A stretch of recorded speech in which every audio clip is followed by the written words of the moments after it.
Okay, thank you very much. So Lee, welcome. So I've known Momenta for a while. Ken, who's the executive director, I met him a number of years ago, and it's the only VC company that I'm aware of that is super focused on industrial. Everyone else kind of does a bunch of stuff plus industrial. And because we have a lot of entrepreneurs who join us and are focused on use cases that target industrial companies. I thought we'd invite Momenta here and Lee to maybe share a little bit more about Momenta. But before we get to that, Lee, welcome. Maybe you can start with telling us about yourself. Where'd you grow up? Go to school? Where do you live? I know you're in Seattle. Just before this. Thanks, Hans. So I've been working the last 11 years or so in the world of VCs and startups, and really pretty focused on digital industry and investing in the space. To go back a little bit, to answer your question, I grew up in rural Virginia, about an hour and a half west of DC. And from there went to college in Colorado at a small school called Colorado College, where I was a liberal arts major, kind of learning about all kinds of different things I could possibly do. And when at that school, they very much encouraged going abroad. And so I was abroad in Ghana my junior year, and my next door neighbor was a intern at a VC fund in Boston. And through that connection, I also became an intern at that VC fund. I had shown some interest in working with startup companies, especially in impact investing, and that was the start of my career in VC and startups. And so from there, moved to Boston, spent time in San Francisco at a company we had invested in the distributed energy space. That company recently was acquired and is also a Momenta portfolio company. Which is where I met Ken, who Hans talked about earlier, and then moved to Seattle with my wife, who got a job at Amazon, which is why most people move to Seattle these days. And I worked with a venture fund there for a while, and then started full time with Momenta in 2018. And so I've been with Momenta since. I led our fund 2, which was what we called our Edge ecosystem fund, really focused on low power, wide area networks, the edge applications they enable, and the kind of some of the underlying technologies. And then recently we launched our 3rd fund, which is our AIoT fund, which we can talk about in a bit. But that's generally my history and background. Cool. Ghana to a VC. I'm probably one of very few people that got my start in my career in the U.S. in Ghana, but I do love Ghana, and there's a lot going on there as well in the startup ecosystem too. Yeah, I was born in Kenya, so I have the Africa connection too. So you've invested in a whole bunch of companies, the remote connectivity, edge, distributed energy. What is your interest in this? Like, what keeps you going and showing up every day? Yeah, so I think early on, I really caught on to the digitization trend. So the company that I was working for, that I started out of Ghana, we were focused on mostly East Africa and India, distributed energy, remote connectivity. And when you look at things like remote connectivity, a lot of that is getting internet into people's hands so that they can access the internet and find things like jobs and education, et cetera. But there's also a lot of connecting non-digitized assets, whether that's wells for water or things like microgrids and decentralized energy assets. And so that was sort of a start to where I looked into it. And then I joined Geli, G-E-L-I, which is a distributed energy company in San Francisco. And that really caught me on to the idea of owning and digitizing industrial assets. What what can you get from actually making an asset like a battery or an HVAC system or anything like that? What can you get from optimizing that for energy use or just for the maintenance of the machine itself, and the very high ROIs and early payback periods you can get from very small improvements on that. And so that was kind of how I evolved into getting excited about digital industry. And then Ken has been an advisor of mine, as I mentioned, at multiple companies. If you've listened to a Momenta podcast, you can hear him talk to really interesting leaders like Hans, and he really kind of gets you to buy in on digitizing industrial assets and companies and operations is kind of the trend of the next 10 years. Something that's going to be huge. There's lots of other interesting trends, but that one is really what would have caught on to here. Yeah, no, I totally agree. So one of the things that you guys label yourself as is a venture industrialist. Mm-hmm. Can you talk a little bit about venture industrialist? How is that different from a traditional VC? Yeah.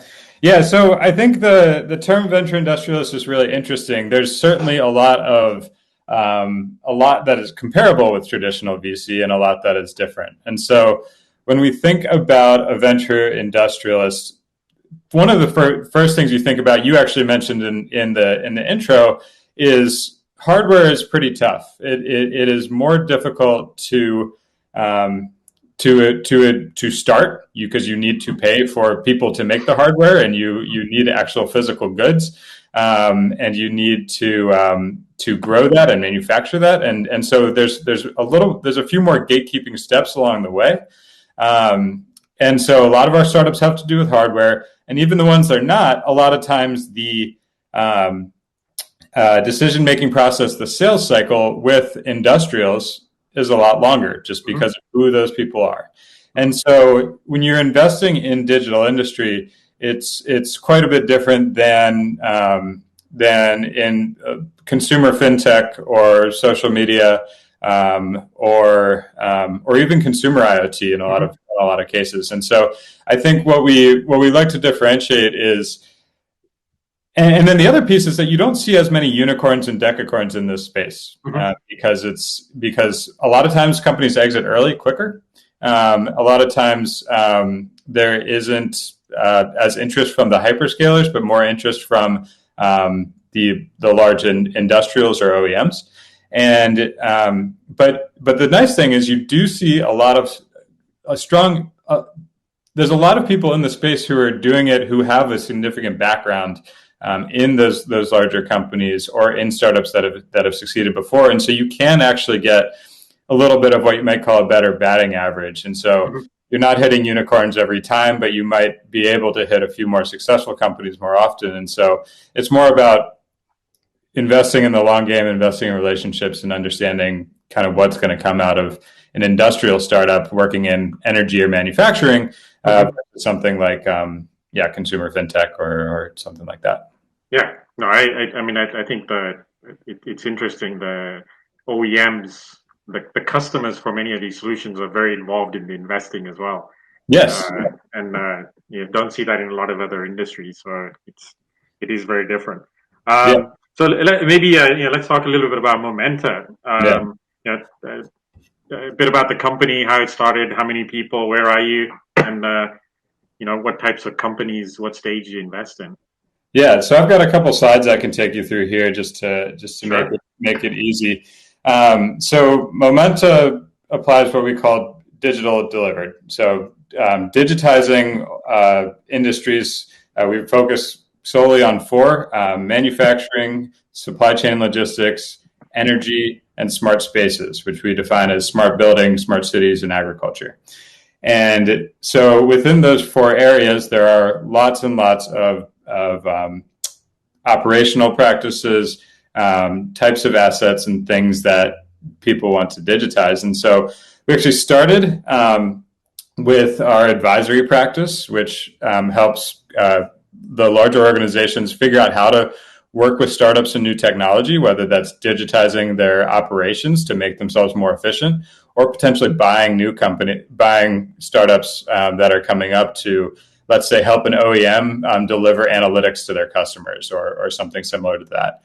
And so that was kind of the start.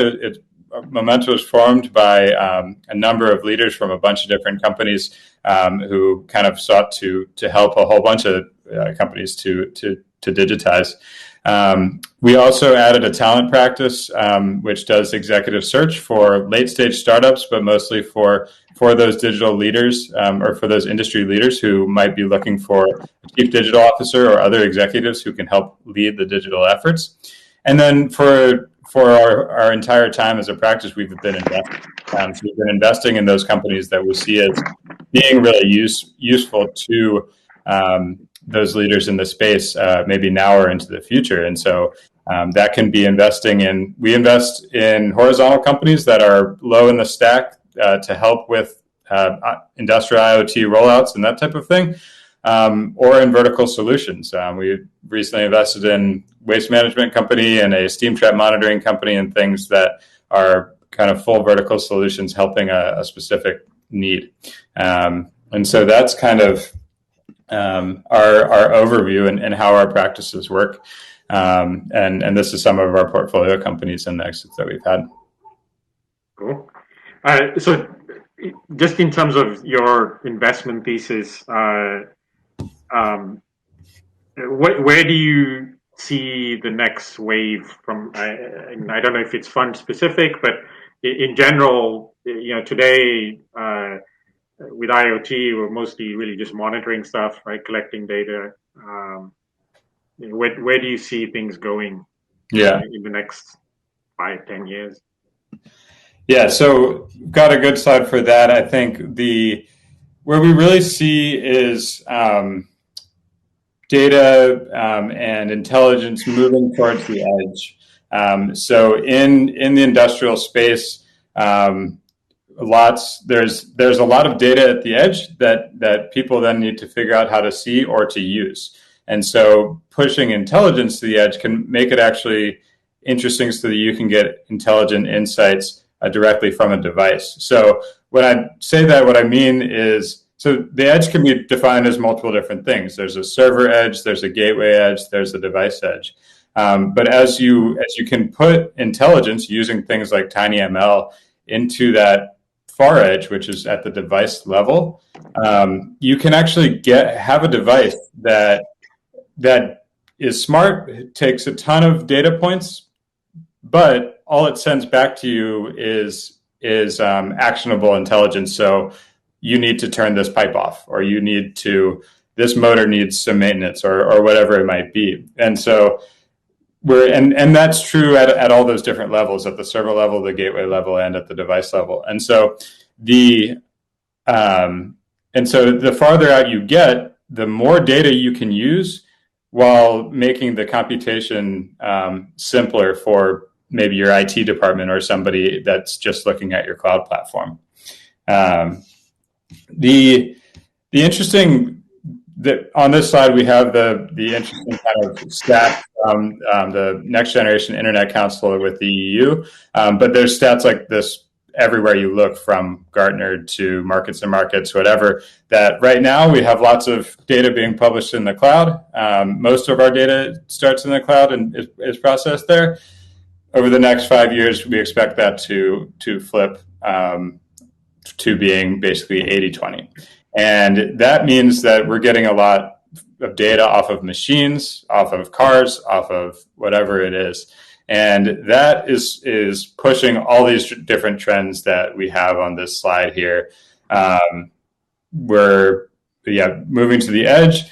The monitor to optimize one I think is really interesting, because I think for a number of years now we've talked about predictive maintenance of machines, but we actually haven't really succeeded in that to a large extent. It's actually mostly been monitoring and telling you what your machine's doing, rather than actually optimizing your machine and making your machine last longer in a significant way.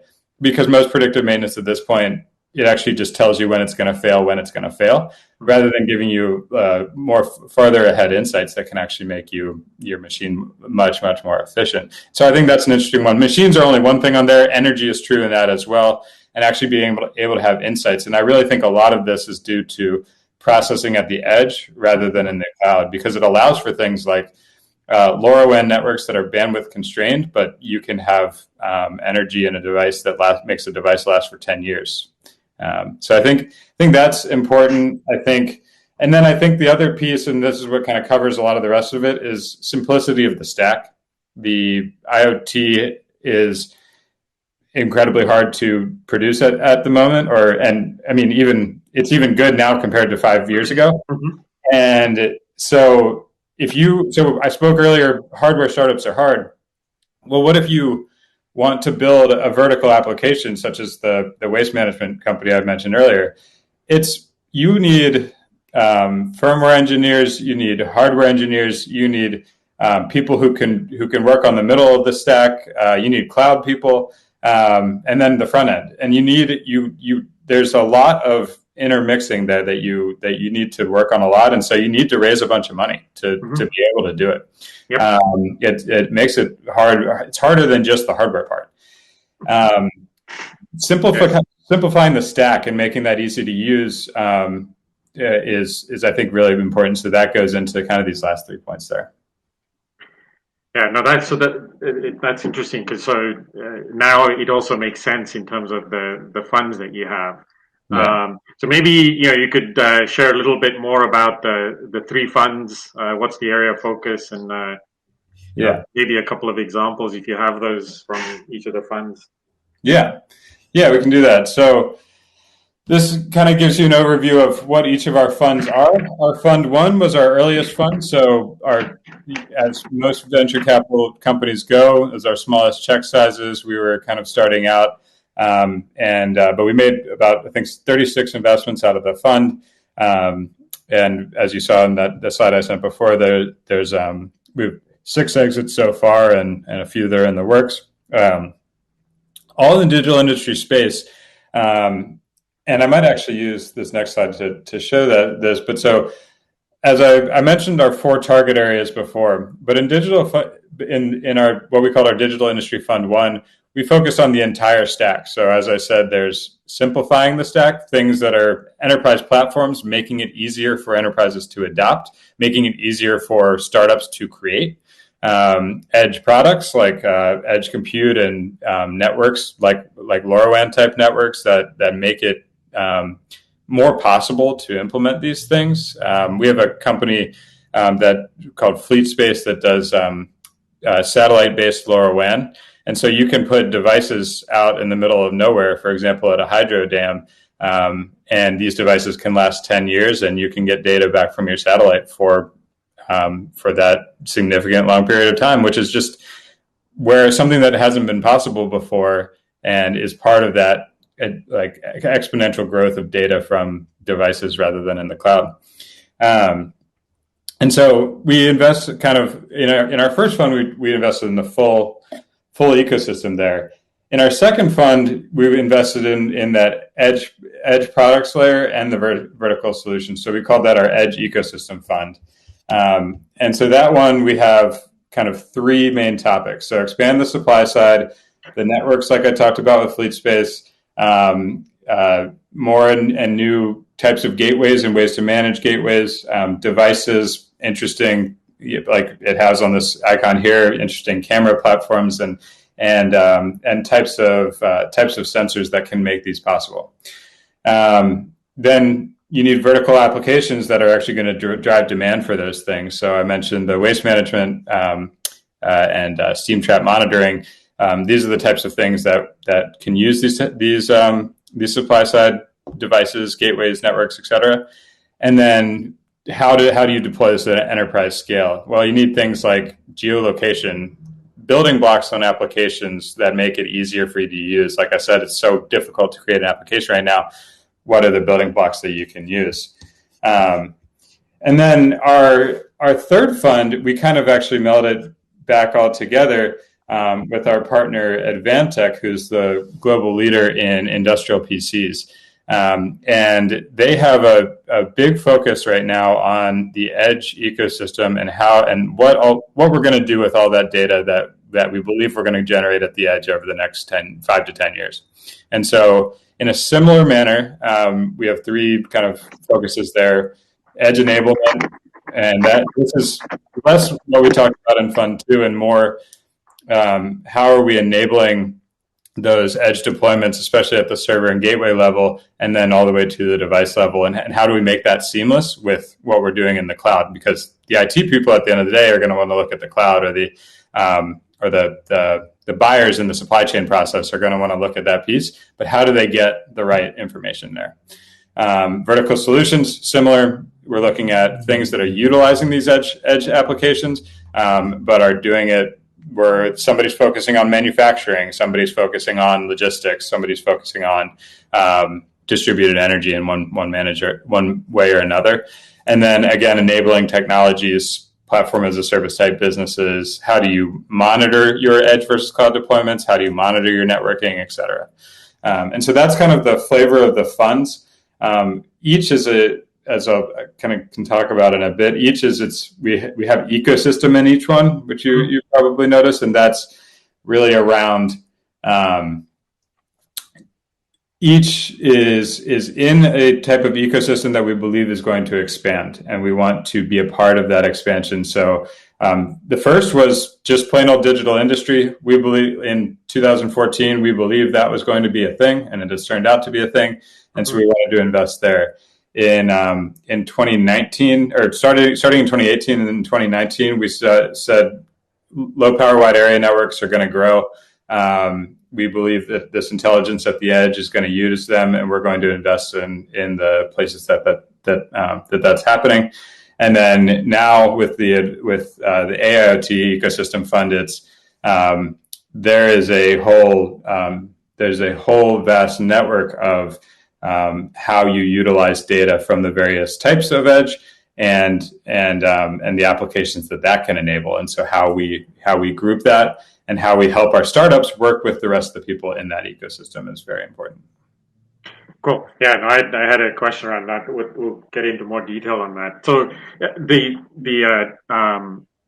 so how do you decide on who to invest in? So you have I think there's a 6M model in terms of how you decide. Yeah. So I've got a few thoughts on that, and this goes back to the venture industrialist piece around what we might be looking for that's slightly different from a VC.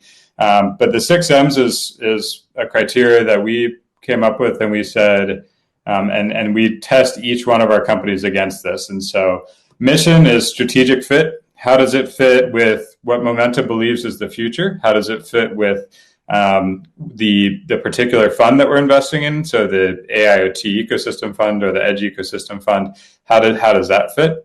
Management, a lot of this is industrial DNA. Does the team have people on the team who know what it takes to succeed in industrial? I believe it is a bit harder in this space to succeed if you don't have some kind of DNA on the team that says, we are producing something in manufacturing. We have a person on the team who might have 8 to 10 years working in manufacturing for Colgate or something like that, and have someone who's experienced the problems of not being digitized and understanding what it means to do so. Momentum is just where has the company gotten to, and where are they going? How are they going to hit a hockey stick type thing like you see in many pitch decks? Are they going from pilot to a commercial rollout? Do they have some reason to believe that they'll go from pilot to commercial rollout with many different industrials? Because that is a very tricky place to be in, as I'm sure you've talked about in many meetup groups. And so that purgatory. Yeah. POC purgatory, pilot purgatory. It's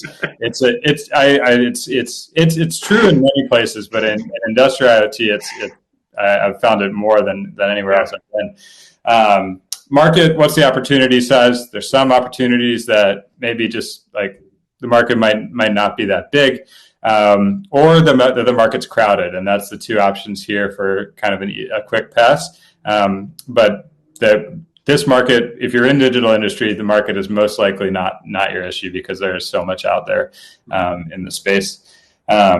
Money, do you fit within the boundaries of our investment? But more importantly, is your business model something that we think can succeed and grow in the next 3 to 7 to 10 years? Are you giving your customers an ROI?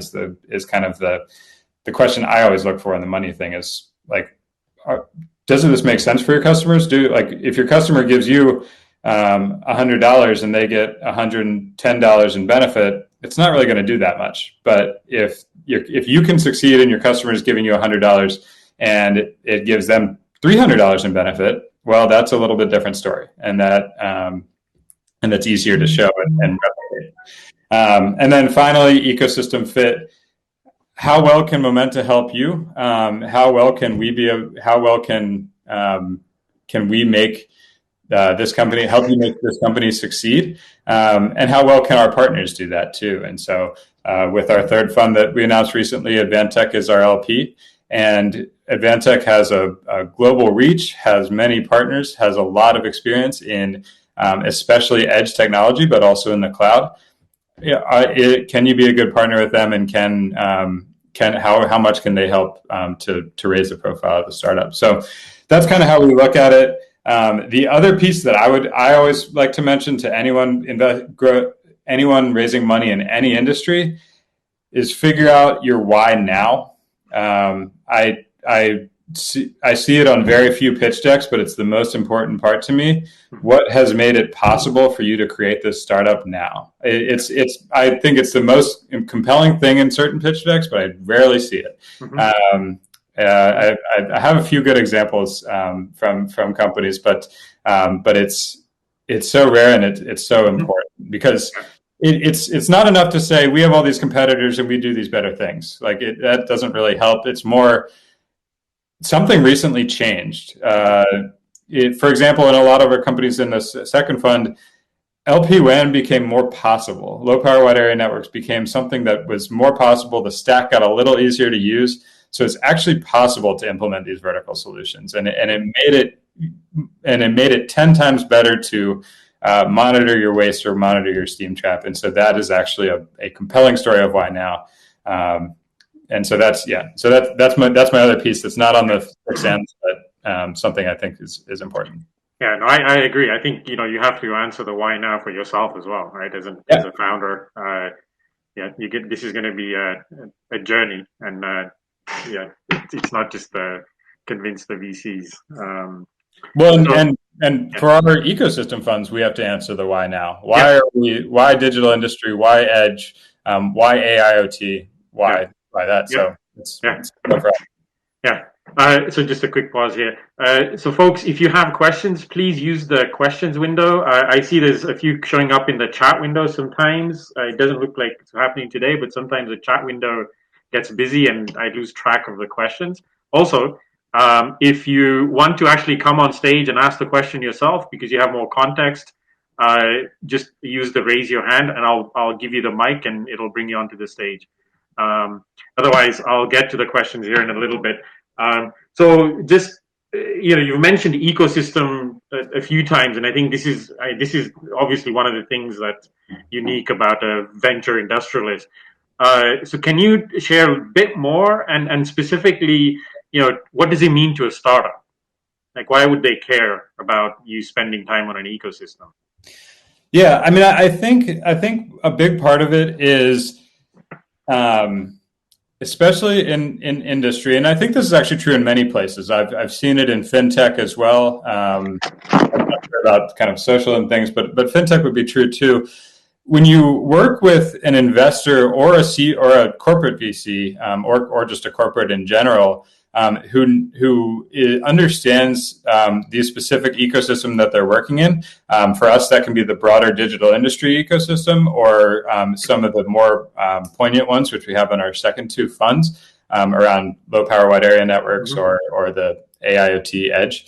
And so What it is we know a fair amount of people in the space because this is all we do. We don't have to go off and look at other different things. We actually can connect you with the right corporates and the right other folks that make sense for you. It also means that we probably understand the problem at not quite the level you do. Hopefully, you're understanding the problem better than we do. But hopefully, we're pretty much on the same page and understand the issues and can help you think through solving it better than a traditionalist fund. And that said, I will mention that traditionalist funds that are in this space, there are some very smart people doing very smart things and are and can be very great partners in the space. But I think for us, because we're hyper focused on these ecosystem funds, especially with our latter two, which are both where the LPs are corporates and we work with other corporates in the space, we can really help to try to help you position just as a sounding board and figuring out that position in the ecosystem, the broader ecosystem. Yeah, I mean that just getting an investment from a corporate VC is not enough, right? You have to do extra work to actually use them as a channel. You do. Get them as a customer. Yeah, it's not for free just because they gave you money. Yeah, no. When I was at Jelly, I was the head of finance and HR and kind of operational type things, and we raised from a number of corporates and I certainly experienced that you can get investment and get some buy-in, but you need to do some pushing. You need to say, hey,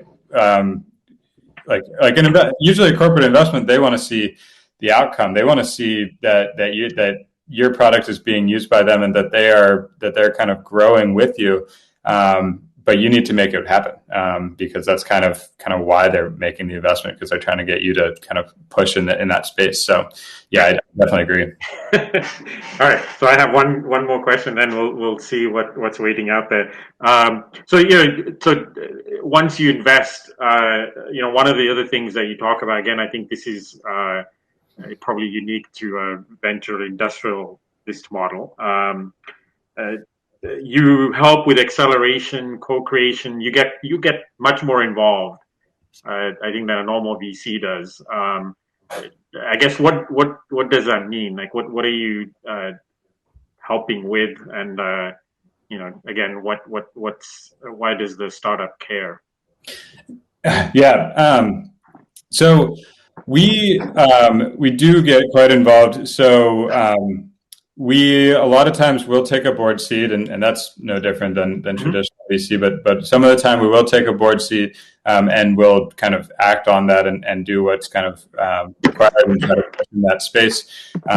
We recently hired a guy who is leading our now portfolio acceleration efforts, and so he is really working with with our portfolio companies, especially those that are kind of at an inflection point, to work on whatever might be helpful. And so sometimes that's positioning for sales, sometimes that's positioning for fundraising, sometimes that's kind of figuring out what your strategy might be for fundraising or for sales, or maybe it's something more on the back end. Maybe it's how are you connecting your sales team with your product team and understanding what your product is actually doing and what can work there. And then we also have a CTO of our ventures team who part of his job is to do technical diligence on our companies, but the other piece is to help our companies in their kind of overall architecture, decision making and capabilities.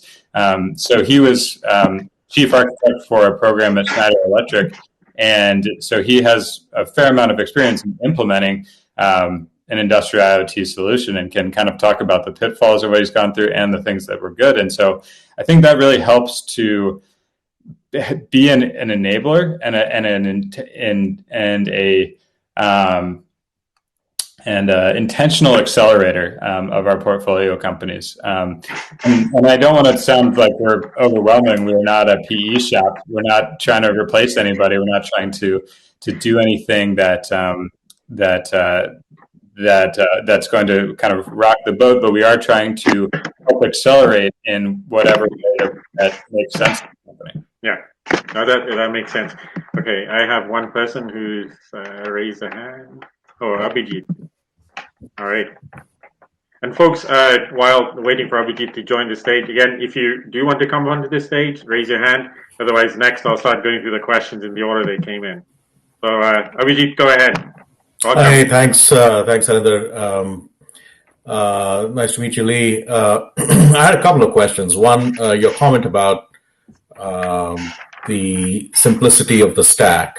Does that equal more opportunities for ISVs now, or packaged software? That's question one. And the second is, you didn't really touch anything about security. Of course, this is a selfish question from my side since my company is involved in that. But we've been beating the IoT security drum for a while.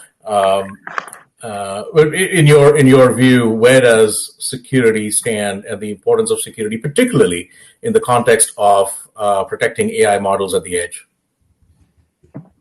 Great question. So let me do your second question first. Okay. So security and protecting AI models at the edge. If you the logical step there is, if you have more data at the edge and the edge is a less well-known entity than the cloud is, you have some vulnerability there, and that is important. That is certainly a place for opportunity. It's one that takes a lot more nuanced understanding than, say, a connectivity platform or something like that. But it is one that is going to be very important in the near future, and the long-term future. And so we have a couple of investments in the edge security space, different ways of securing certain devices, and I think that's important. I think one of the things that I've noticed is that sometimes some domain knowledge is very important if you're in security in one of these spaces. So, like we looked at a company that was doing energy,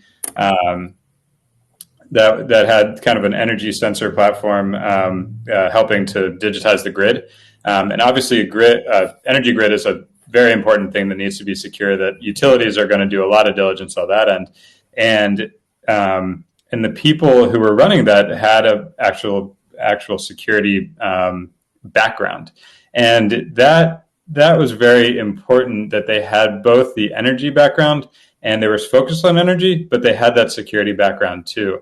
I think where sometimes things get mixed up is if you are in some industry like energy and you don't have that background, that can be a concern.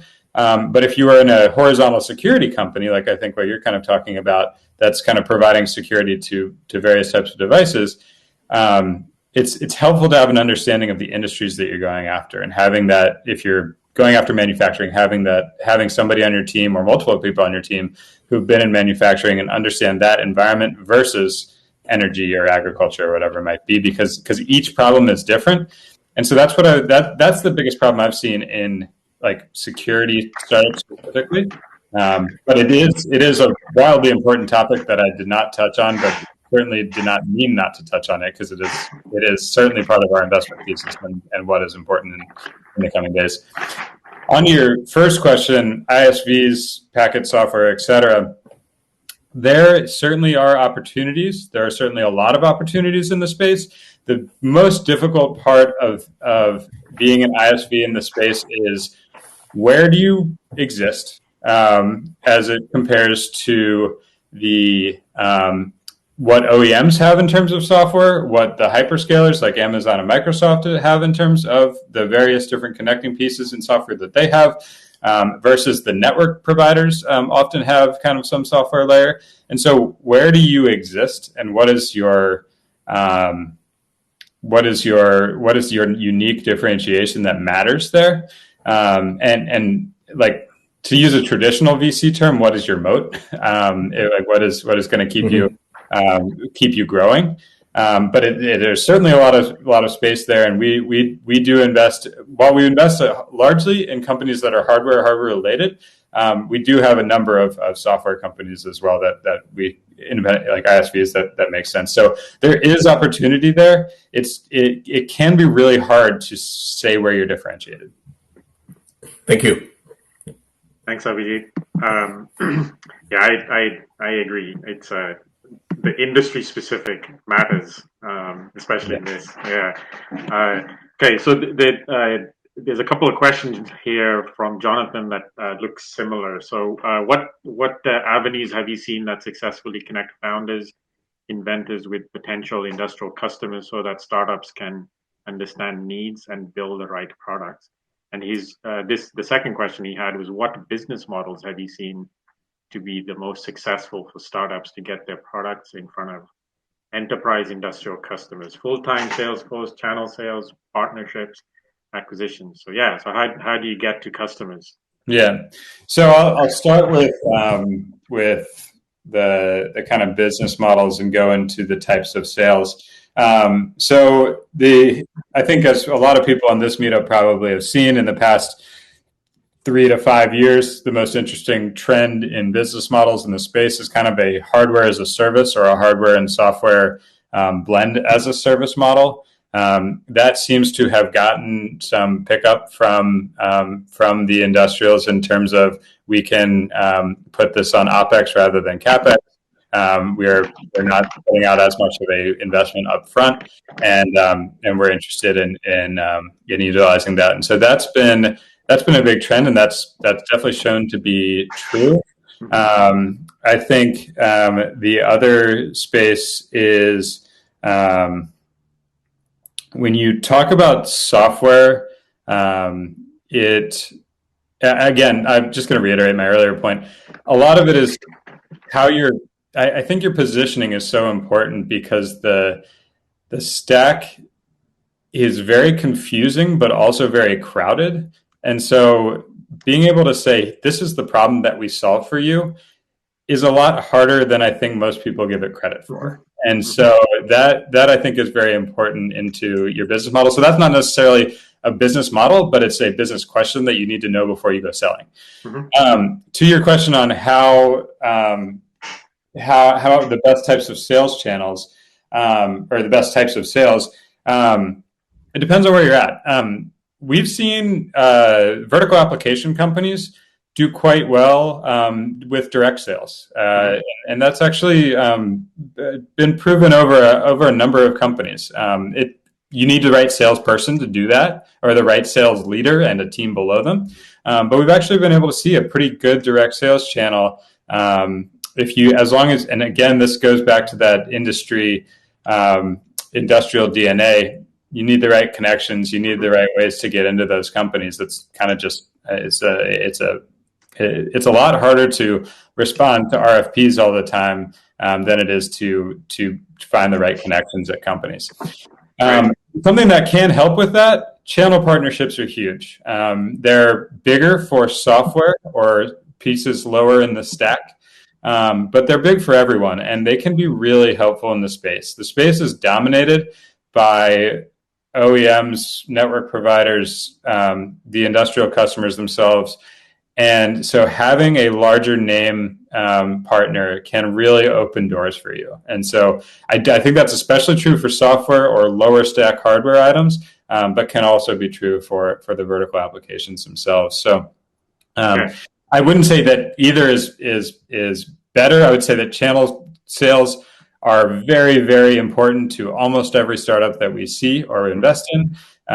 But we have seen some success stories in direct sales when you are a vertical application company.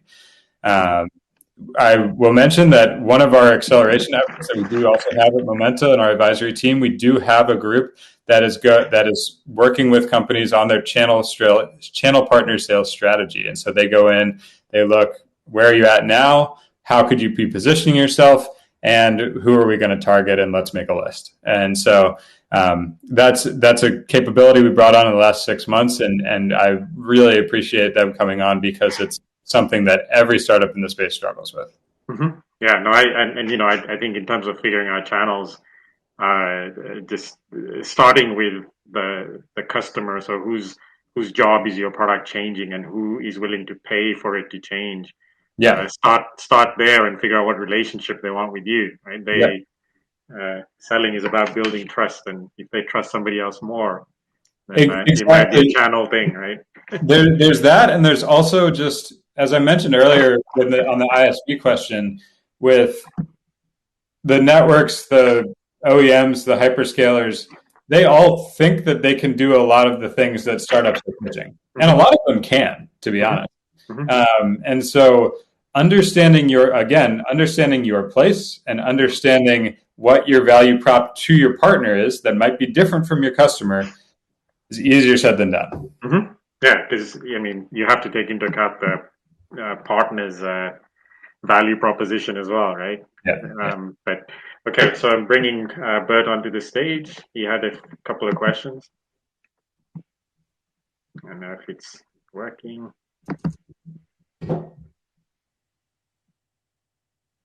All right, I'm gonna move on while he figures out.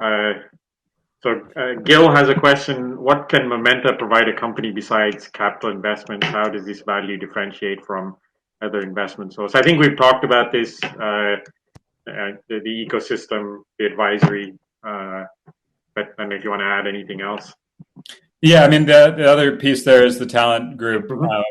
We do have a group that has placed a ton of executives at a whole bunch of different companies, big and small, some with our portfolio, and some of those portfolio companies have gone on to scale either because of those placements or otherwise.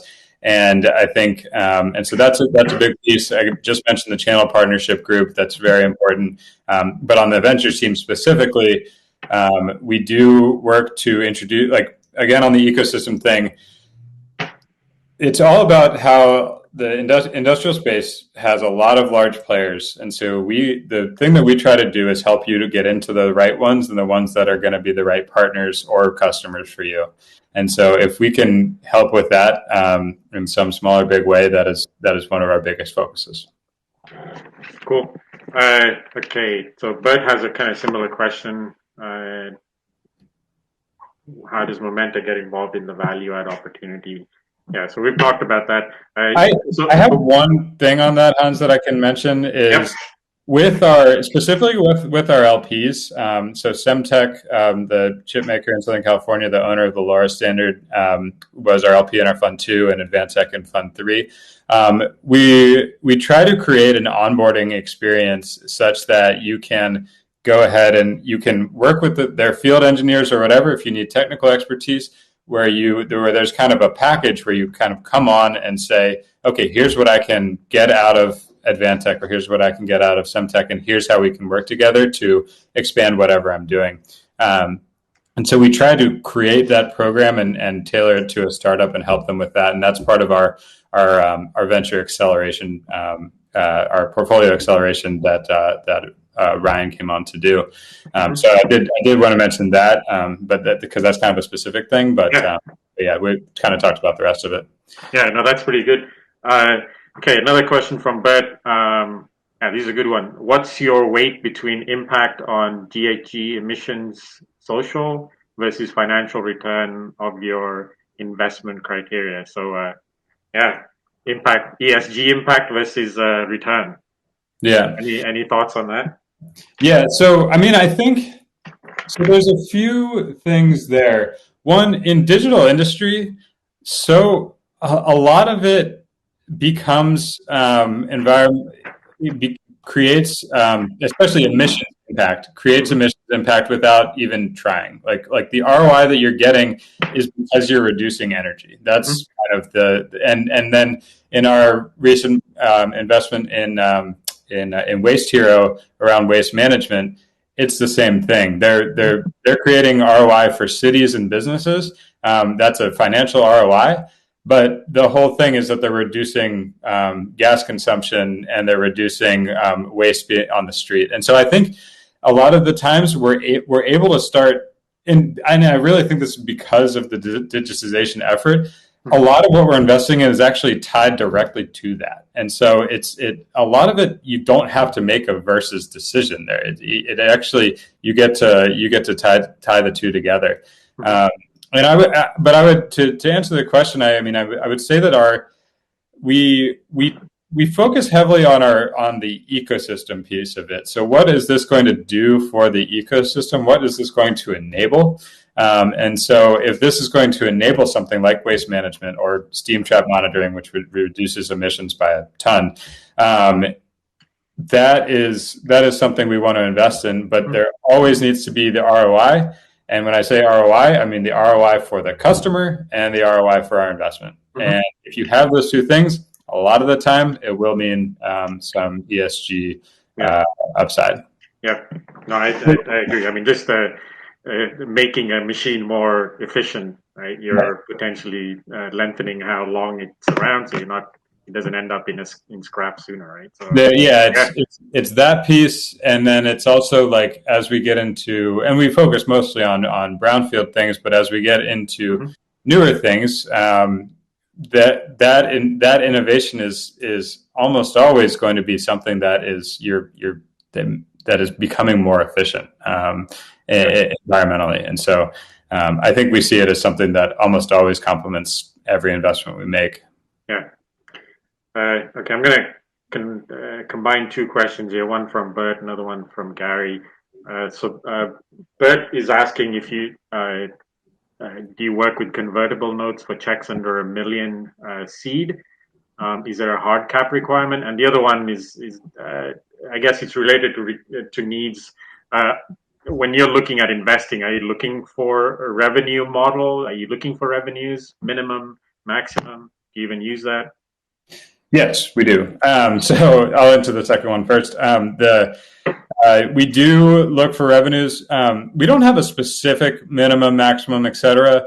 What we are looking for, as I sort of mentioned in the early stages, is that inflection point. Company's gone through a number of pilots, preferably with good logo customers, and they are commercially rolling out with a number of them. And we see a reason to believe that the rest will also continue to roll out. And so a lot of times that puts companies in the 500K to 2 million in recurring revenues place, just by the nature of you're gonna to have a couple commercial rollouts, you have to have some pretty big contracts signed, and so that tends to be where we look.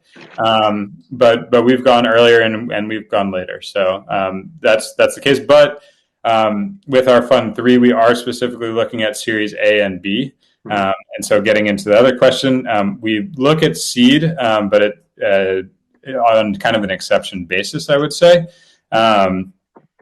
We'll look at something under 1 million. I saw the question in the question mark. We work with convertible notes sometimes over 1 million. We can work on those can be good instruments. To any startup founder, I would say be wary. They can get your cap table jumbled really quickly, but they certainly make the investing process easier. But to answer your question, we do have a hard cap requirement. I am a huge proponent of caps. I think investing without a cap is a absolutely awful idea because it actually pits the investor and the startup against each other in terms of financial return. And so I am very, very against any type of no cap convertible note. All right, cool. Okay, Laurie, when is the best time to engage conversation with Momenta, and do you always take equity or charge a commission on raise? Yeah, so it's VC. So yeah, you want to answer that? I can answer it. We don't ever charge a commission. We have funds that invest the money and take equity. We do not have any sort of transaction fee as a part of our business. Awesome. Question from Karthik. Again, folks, if you have questions, want to come on stage, raise your hand. So there's two more questions here. So from Karthik, how are asset OEMs reacting to edge computing and smart sensors? Are they integrating tech into their assets or trying to protect their service contract business? Yeah, good question. Yeah, that's a very, very good question. So yes, the OEMs are trying to protect their service contract business. They're not only that, they are trying to grow their service contract business through edge computing and smart sensors. That is why they're interested in that. And so we've seen some really interesting business models recently on how to connect the smart sensors and how to connect the smart sensor companies with the OEMs, how to get them involved, how to set up the right ordering process for ordering spare parts and things like that. That's a pretty interesting space in terms of how to connect OEMs with the manufacturers and getting the right things, and how to make that automated. I think is really interesting. I think it's very, very hard to believe in a business that is trying to somehow replace the OEM service contract business, because at this point that's such a large part of their profit model that what most of what we've seen is people who enhance that. And this is where that channel partnership thing comes in. If you have the right kind of smart sensors that can provide information that gives an ROI to your end customer, but also gives them more access gives the OEM a little bit more access and can help them sell service contracts. That's kind of where you're going to hit a sweet spot, because if you're trying to replace the service business, that's going to be very hard. And if you're trying to only touch the manufacturers, that actually can work. We've seen that work, but a lot of times it's going to be really helpful to involve the OEMs in it. Mm-hmm. Yeah, no, I mean, all of this technology, at least for OEMs, the biggest impact and threat is on the aftermarket services. Oh yeah, yeah, and to say to former employer and customers in the space that if you don't do it, somebody else is going to come in and do it anyway, right? So no, that great question.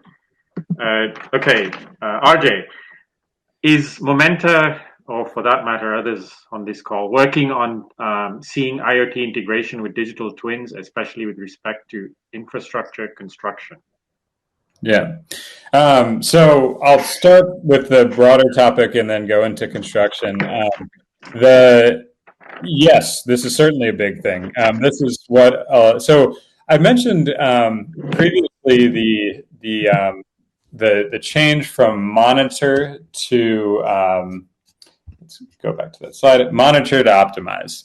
And this is kind of where I see that integration of IoT to digital twins.